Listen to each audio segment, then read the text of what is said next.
शहरी भागातला असणारा पुण्यातला भाग आपण असणारा पाहिला तर पुन्हा स्मार्ट सिटी करायला निघाला.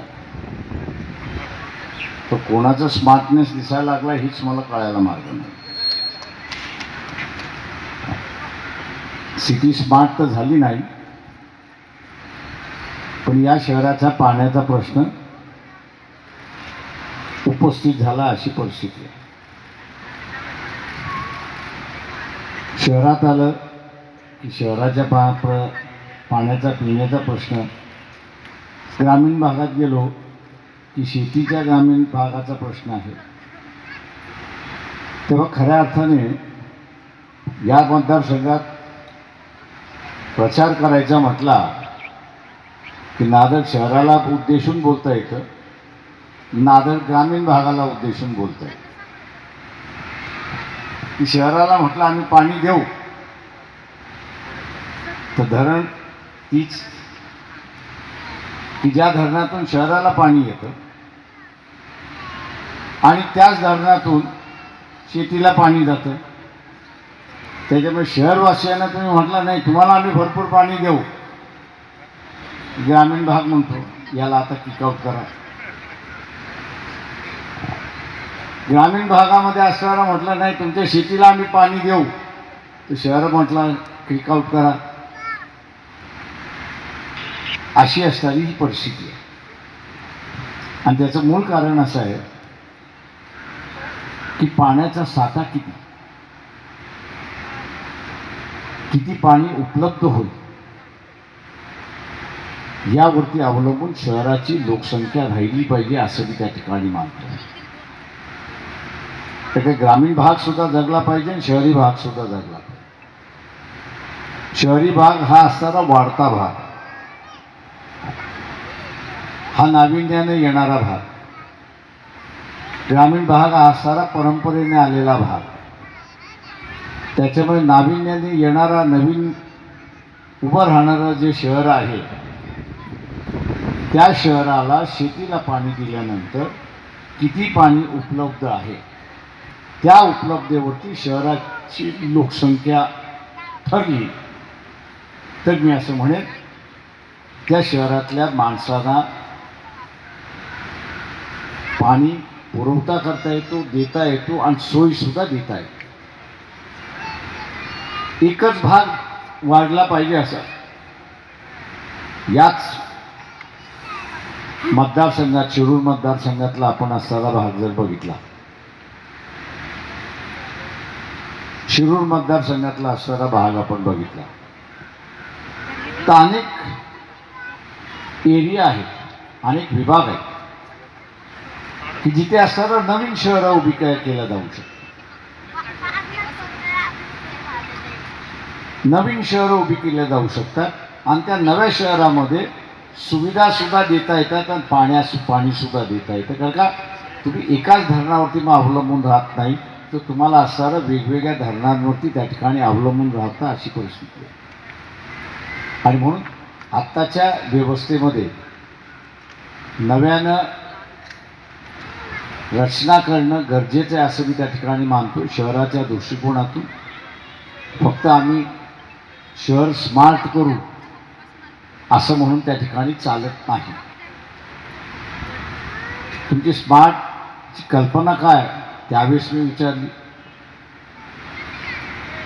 की त्यावेळेसच्या स्मार्टच्या कल्पना नाही तर रस्ते वाढवणं, त्याच्या पलीकडे काही दिसलं नाही. रस्त्याच्या पलीकडे सुद्धा विकास आहे आणि तो म्हणजे खरा झोपडपट्टीमधला विकास.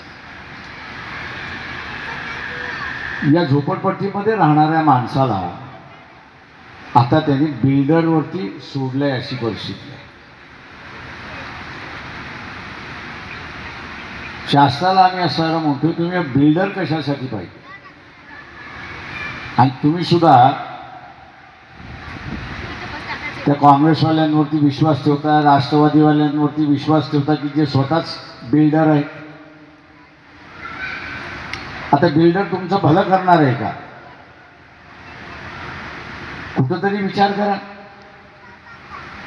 बिल्डर तुमचं भलं करणार असेल तर खुशाल, नाही झालं तेव्हा आहे कार्यकर्त्याकडे रडत रडत गाणं येतं की मला अमुक झालं, मला तमुक झालं, मला तमुक झालं, आता मला त्याच्यातून वाचव.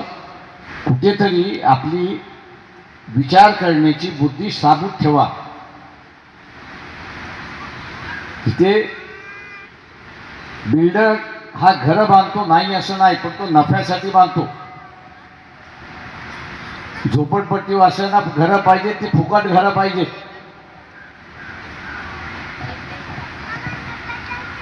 आणि फुकट घरं पाहिजे तर तो मग काय म्हणतो, तुला चाळ बांधून देतो ना, चाळ बांधून देतो, त्याच्यामध्ये राहा. पण कधीतरी हे स्वप्न बघा की बा मला सुद्धा 500 550 स्क्वेअर फुटाचं घर पाहिजे. मी ज्या वस्तीमध्ये राहतो त्या वस्तीमध्ये 550 स्क्वेअर फुटाचं घर जेवढ्या झोपड्या आहेत त्यांना देऊ शकतो की न देऊ शकतो, तर देऊ शकतो. पण ते काम शासनाने केलं तर शक्य आहे, बिल्डरनी केलं ते शक्य नाही.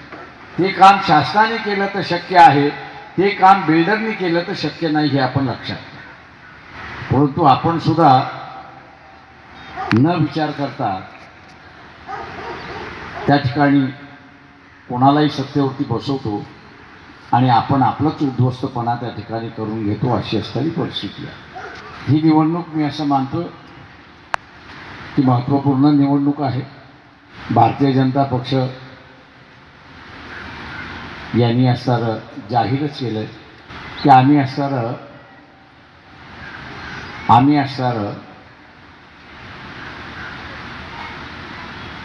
संविधान बदलणार, लोकशाही संपवणार, हुकुमशाही या ठिकाणी घेऊन येणार आणि आमचं सरकार टिकावं म्हणून दंगलीचा असणारा रस्ता आम्ही त्या ठिकाणी आपणार, हे त्यांनी जाहीर केलं. आता जाहीर केल्यानंतर आपल्याला शांतता पाहिजे का, हा त्याच्यातला महत्त्वाचा भाग आहे. डॉक्टर अनवर शेख यांच्या विरोधात राष्ट्रवादीचे उमेदवार आहेत. शरद पवारांची कोण गॅरंटी घेऊ शकता का की तो BJP बरोबर जाणार नाही? आता ज्याची गॅरंटी घेता येणार नाही की जो BJP बरोबर जाणार नाही, तर त्याच्या उमेदवाराकडे बघाच का? या सगळ्या मुस्लिम मौलवींना विचारतो कि कब से आपका और शरद पवार का प्यार हो गया? 2014 बिन बुलाए मेहमान की तरह BJP को सपोर्ट किया. दोस्ती एक के साथ में है लेकिन शादी दूसरे के साथ में, ऐसी उनकी परिस्थिति है. उनकी दोस्ती है कांग्रेस के साथ में, लेकिन वो शादी करना चाहते कांग्रेस BJP के साथ में. ये शादी इलेक्शन के बाद हो, इसलिए मुस्लिम समाज से मैं आगाह करता हूं कि आपकी परिस्थिति बहुत नाजुक है. आप और यहाँ का क्रिश्चियन समाज जो है उसकी हालत क्या होगी अगर ये सुनना है आपको. तो इस देश के अर्थ मंत्री है, उनका नाम क्या है? निर्मला सीतारामन. मैं हर मुसलमानों से कहता हूँ कि वोट करने के पहले या मन बनाने के पहले, निर्णय लेने के पहले आप निर्मला सीतारामन, इनके जो पति है जिसका नाम परकला प्रभाकरन है, परकला प्रभाकरन, उनकी यूट्यूब पर मुलाकात है.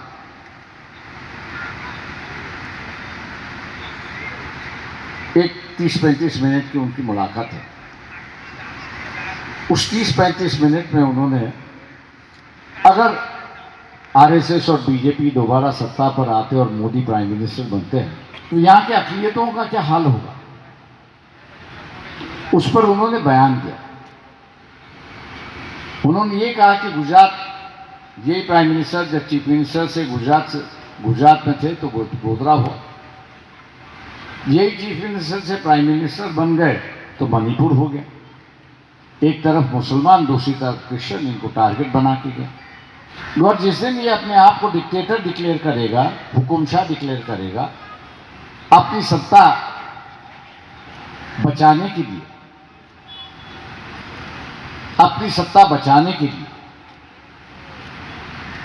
ये गली गली में गोधरा और मणिपुर कर सकता है, क्योंकि जब तक समाज अस्थिर है तब तक उसको पता है कि उसको कोई हिला नहीं सकता है,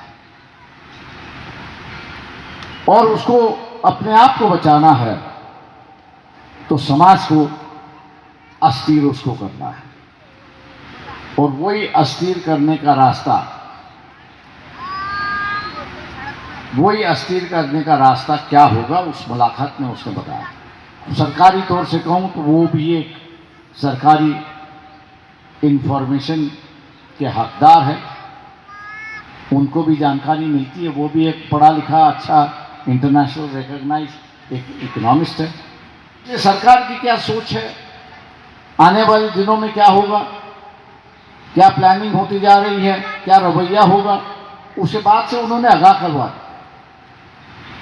हम यही शरद पवार और शिवसेना जो है उनसे कह रहे थे कि आप हमको साथ में ले रहे हैं तो हम आने के लिए तैयार हैं, हम नहीं आएंगे ऐसा नहीं कह रहे, हम आएंगे आपके साथ। लेकिन हमने कहा कि जिस सेक्युलर वोटों पर अपन विश्वास रख रहे हैं और वो अपने को वोट देंगे अपने पर, तो मैंने कहा हम लोग ने उनको आश्वासन देना चाहिए, हमने उनको आश्वासन देना चाहिए कि वह 5 साल के लिए आपने हमको चुन के दिया,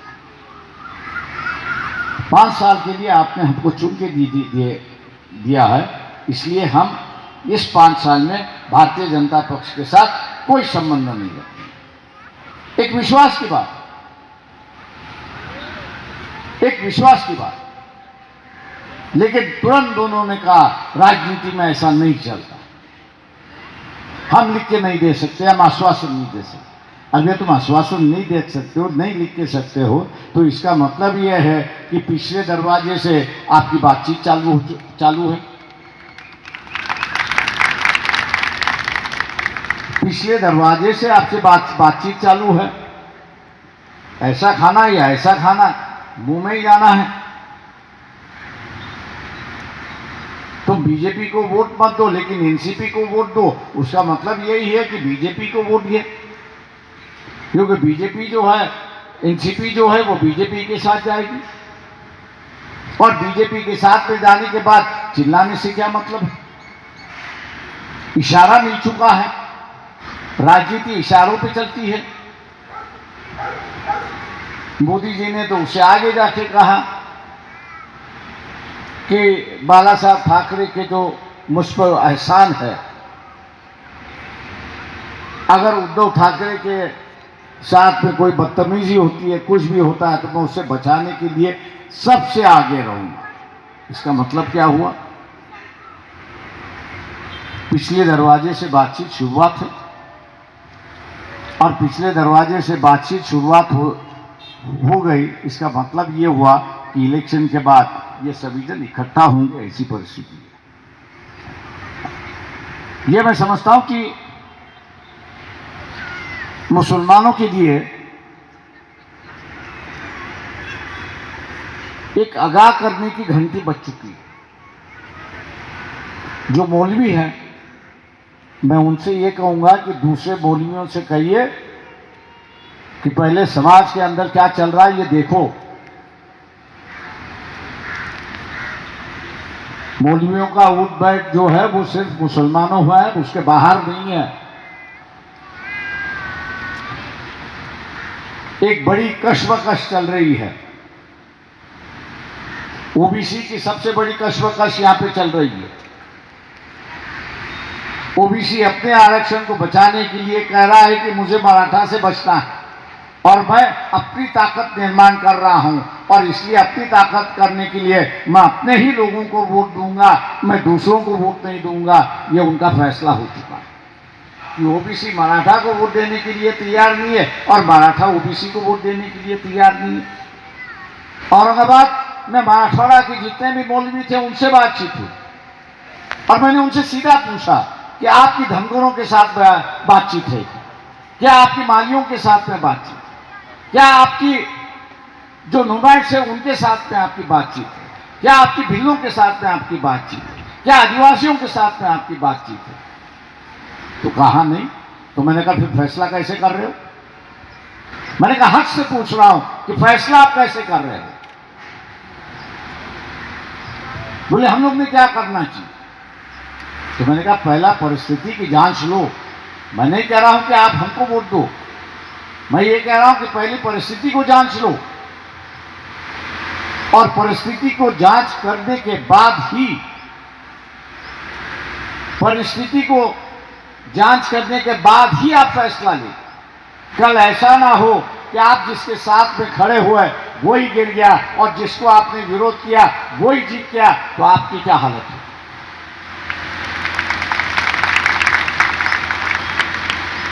मैं कहा पिछले 6 महीने से मैं मुसलमानों से आगाह कर रहा हूं,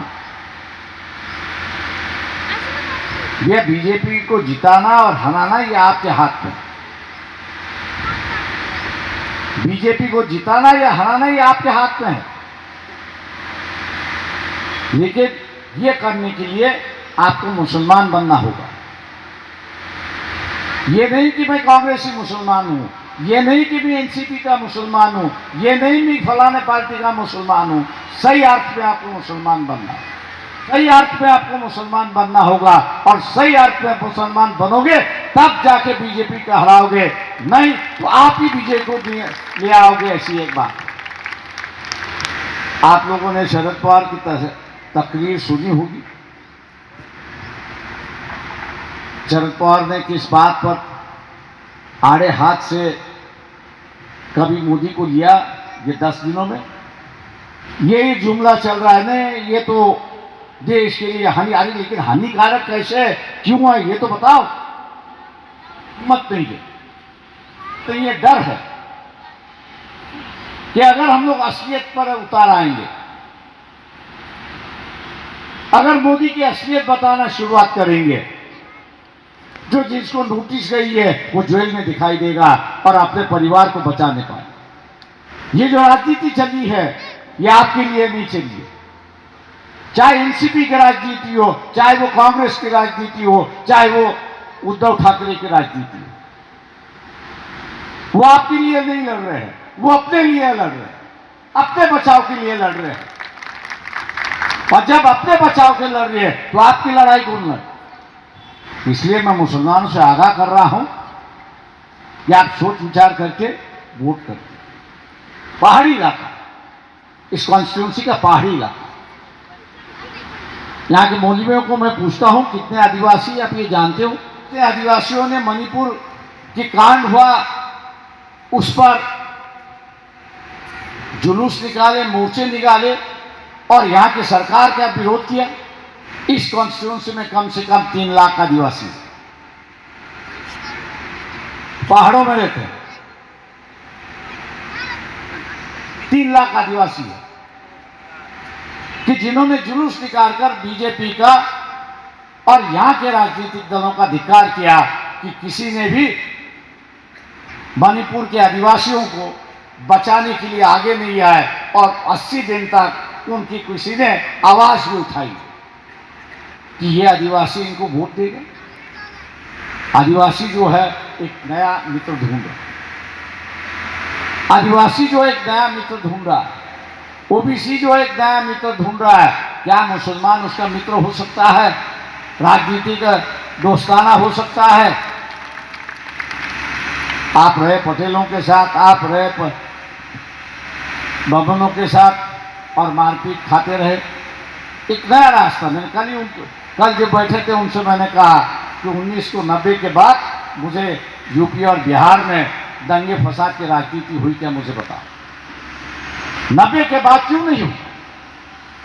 90 के बाद इसलिए नहीं हुई क्योंकि वहां के मौलवियों से हमने कहा था एक मौका आप दीजिए, बीपी सिंह के नाम से एक मौका दीजिए, ओबीसी के नाम से एक मौका दीजिए। एक नई राजनीति की पहल शुरुआत हो रही है, अभी तक आप रोक नहीं सके। हम कह रहे हैं इस रास्ते से आप चलोगे तो वहां की दंगों की राजनीति है वो खत्म हो जाए।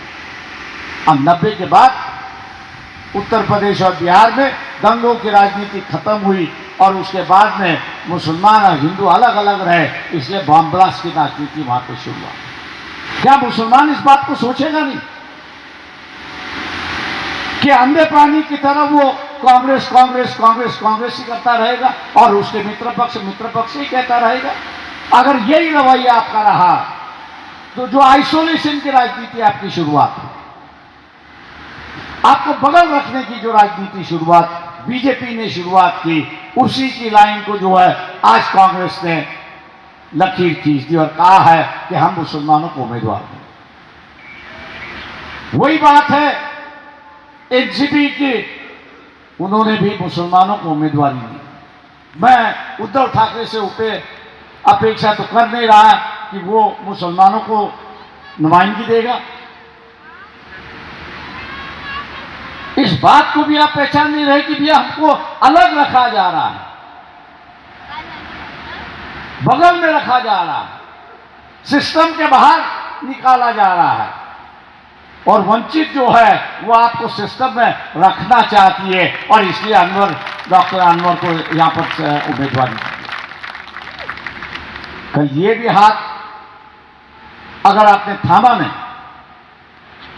वंचित का हाथ अगर मुसलमानों ने थामा नहीं, पकड़ नहीं लिया, झटपट नहीं लिया, तो फिर आपको कौन बचाने आएगा? मुझे कई मौलवी कहते हैं इतिहास का दोहराते, मैंने कहा यार तू तो इतिहास छोड़ दे, तू कहां था गोधरा में ये बता मुझे। इतिहास में जो लड़ गए वो लड़ गए, धर्म के नाम पे लड़ गए, इज्जत के नाम पे लड़ गए, इंसानियत के नाम पे लड़ गए, लेकिन तुम क्या कर रहे हो ये बताओ।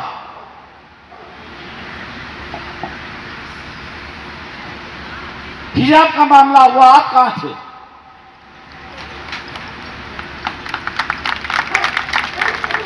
औरंगजेब का मामला था, आप कहां थे?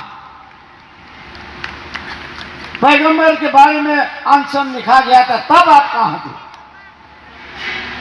मैं कहा इतिहास मुझे मत सिखाओ, आपकी आज की बात बता, वर्तमान की बात मुझे बता।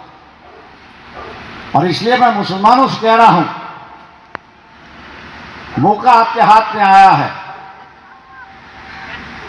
बीजेपी को हराने का मौका आपके हाथ में आया है।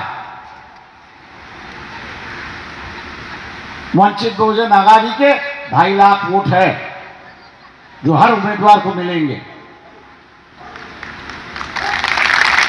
जो हर उम्मीदवार को मिलेंगे। आपके पास शक्कर के वोट है, जीत के वोट है। यही वोट अगर आपने मिला दिया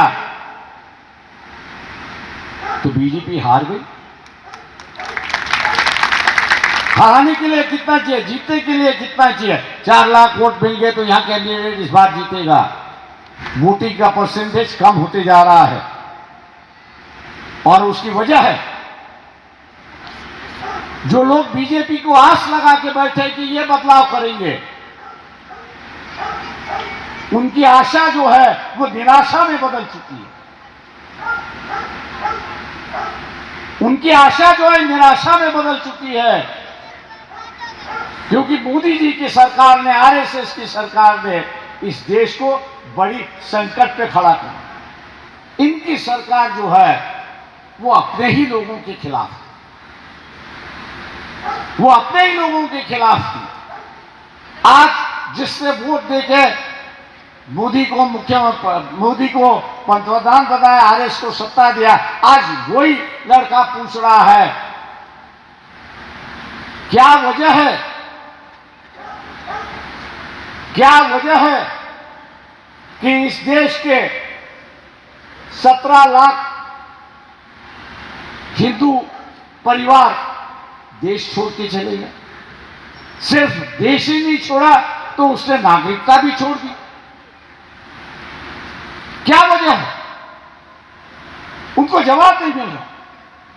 आज उनको हम लोग जवाब दे रहे हैं कि ये वसूली का रास्ता,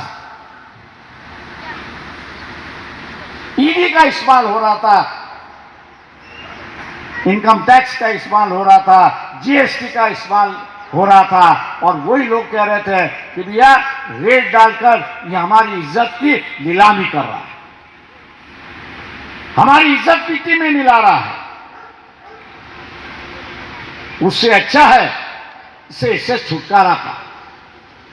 देश छोड़ के चले जाते तो भी कानून के अंदर होते, कानून के दायरे में होते, कानून के दायरे में होते और ये घसीट के उनको ले आता। उन्होंने वही पूछ रहा है क्या वजह है कि आपने प्राइम मिनिस्टर का ऑफिस, मानवता का ऑफिस जो है उसको वसूलीदार का ऑफिस बनाया,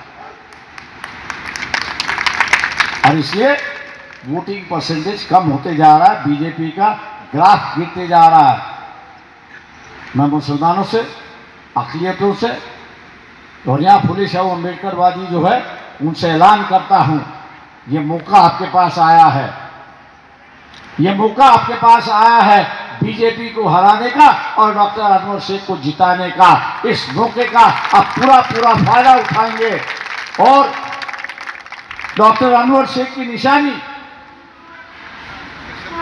डॉक्टर अनवर शेख की निशानी, डॉक्टर अनवर शेख की निशानी प्रेशर कुकर 4 नंबर पर है, बटन दबाकर आप पूरी भारी वोटों से इसको जिताएंगे, यही उम्मीद करते हुए मैं आपसे विदा लेता हूं। जय हिंद, अल्लाह हाफिज़।